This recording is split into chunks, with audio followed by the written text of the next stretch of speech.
Supreme court ప్రధాన న్యాయమూర్తి CJ గవాయ్పై జరిగిన దాడి తీవ్రంగా ఖండిస్తున్నామని ఎంఆర్పీఎస్ వ్యవస్థాపకులు మందకృష్ణ మాదిగ అన్నారు. సిద్దిపేట పట్టణ కేంద్రంలో మీడియా సమావేశంలో ఆయన మాట్లాడారు. ధర్మం, న్యాయం ముసుగులో ఎవరైనా చెడు చేస్తే వారికి చట్టాలు వర్తించవా అని పేర్కొన్నారు. సుప్రీంకోర్టులో ప్రధాన న్యాయమూర్తి గవాయ్పై దాడి చేసిన వ్యక్తిపైన ఇంతవరకు ఎందుకు కేసు నమోదు చేయలేదని ప్రశ్నించారు. ధర్మం ముసుగులో, విశ్వాసాల ముసుగులో ఎవరైనా దాడులకు పాల్పడితే, ఎవరైనా హత్యలు చేస్తే వాళ్ళకు చట్టాలు వర్తించవా? సుప్రీంకోర్టు చీఫ్ జస్టిస్ దళితుడైన గవాయ్ గారి మీద సుప్రీంకోర్టులోనే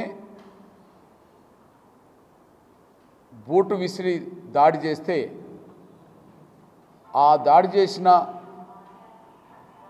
నిందితుడి మీద ఇంతవరకు కేసు నమోదు కాకపోవడం, అతన్ని అరెస్ట్ చేయకపోవడం దేనికి సంకేతంగా చూడాలి? జార్ఖండ్ హైకోర్టులో న్యాయమూర్తికి న్యాయవాది మధ్యలో వాగ్వివాదం జరిగింది. న్యాయమూర్తికి న్యాయవాది మధ్యలో వాగ్వివాదం జరిగితే అది న్యాయమూర్తిని అవగౌరవపరిచిండని అక్కడ న్యాయమూర్తులందరూ ఒక ధర్మాసనం ఏర్పడి గంట గడవక ముందే న్యాయమూర్తికి న్యాయవాది మధ్యలో జరిగిన వాగ్వివాదానికి సంబంధించిన విషయం గంట గడవక ముందే సుమోటో కేసు న్యాయవాది మీద నమోదు చేయడం జరిగింది. నిజామాబాద్లో రౌడీ షీటర్ రియాజ్ ఎన్కౌంటర్ గురయ్యాడు. అంతకు 4 రోజుల ముందు రౌడీ షీటర్ రియాజ్ చేతిలో ఒక పోలీస్ కానిస్టేబుల్ హత్యకు గురయ్యాడు. తన మీద 40 కేసులు, క్రిమినల్ కేసులు కూడా ఉన్నాయి.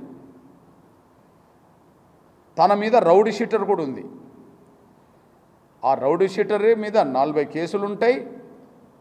3-4 రోజుల క్రితమే అంతకుముందే పోలీస్ కానిస్టేబుల్ చంపిన వ్యక్తిని పోలీసులు కస్టడీలో ఉండగానే ఎన్కౌంటర్ చేశారు.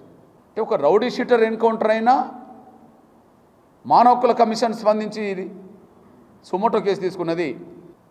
ఒక సీజే మీదనే సుప్రీంకోర్టులోనే బూటుతో దాడి చేస్తే కేసు నమోదు కానప్పుడు రేపు భవిష్యత్తులో మా దళితుల మీద దాడులు మరింత పెరిగినా, హత్యలు జరిగినా, ఇంకేం జరిగినా కూడా బహుశా మమ్మల్ని పట్టించుకునే వ్యవస్థలు ఉండవు కదా అని చెప్పి ఆందోళన పెరగడానికి, ఆవేదన పెరగడానికి దారితీస్తున్నది.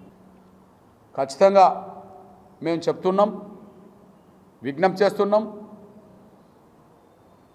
ఆ సీజే స్థానంలో దళితుడు కాకుండా మరొకరు ఉన్నా కూడా కేసు నమోదు అయ్యేది కాదా?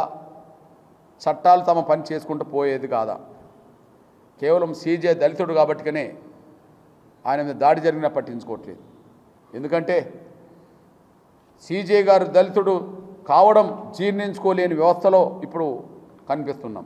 అవమానించిన వాళ్ళ మీద చర్యలు తీసుకుంటే దాడి జరిగేది కాదు. సుప్రీంకోర్టు చీఫ్ జస్టిస్గా ఆయన ప్రమాణ స్వీకారం చేసిన తర్వాత మొట్టమొదలు ఆయన సొంత రాష్ట్రమైన మహారాష్ట్రకి వెళ్ళాడు. అంబేద్కర్ పుట్టిన గడ్డ మహారాష్ట్ర.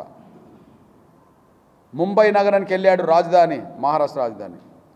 అక్కడ ప్రోటోకాల్ ప్రకారంగా చీఫ్ సెక్రటరీ వచ్చి స్వాగతం పలకాల. సీజేకి ఇచ్చే గౌరవం ఇదేనా? తొలిసారి స్వరాష్ట్రానికి వస్తే మహారాష్ట్ర ప్రభుత్వం ప్రోటోకాల్ పాటించకపోవడాన్ని సీజే జస్టిస్ గవాయ్ తప్పుపట్టారు. 50 మంది చీఫ్ జస్టిస్ని తీసుకొని నిర్ణయం గవాయ్ గారు తీసుకున్నారు. ఏంటంటే సుప్రీంకోర్టు పరిధిలో ఉండబడే ఉద్యోగాల్లో ఇప్పటికీ ఎస్సీ, ఎస్టీ, బీసీలకు రిజర్వేషన్లు లేవు. ప్రజాస్వామ్యబద్ధంగా, శాంతియుతంగా రాజ్యాంగాన్ని పరిరక్షించడానికి, న్యాయ వ్యవస్థను గౌరవించుకోవడానికి, దళితుల ఆత్మగౌరవాన్ని పరిరక్షించుకోవడానికి హైదరాబాదులో భారీ ప్రదర్శన జరగబోతుంది.